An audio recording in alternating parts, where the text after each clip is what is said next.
മരത്തിന്റെ ഉള്ളിൽ ഒരു വൃക്ഷത്തിൽ ഒരു കാക്കയും കുഞ്ഞും ജീവിച്ചിരുന്നു.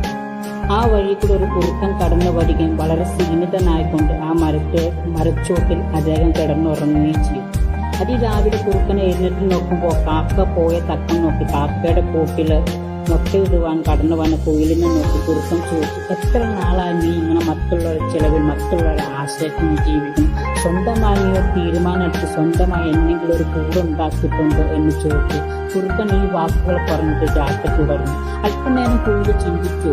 ഒന്നും താമസിക്കാതെ കുയിൽ സ്വയം ആ തീരുമാനമെടുത്ത് അവിടെയുള്ള ചുള്ളിക്കമ്പുകളൊക്കെ പെറുക്കിയെടുത്ത് ഒരു മനോഹരമായ കൂടുണ്ടാക്കി അതിലെ കുയിൽ മുട്ടയിടുകയും ചെയ്തു.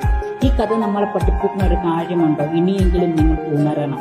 മറ്റുള്ളവരുടെ ചെലവിൽ ജീവിക്കാതെ, മറ്റുള്ളവരെ ആശ്രയിച്ച് ജീവിക്കാതെ, മറ്റുള്ളവരുടെ കൈനീട്ടാതെ സ്വന്തം കാലിൽ നിൽക്കുവാൻ, സ്വന്തമായി തീരുമാനം എടുക്കുവാൻ, സ്വന്തമായി മുമ്പോട്ട് ജീവിതത്തെ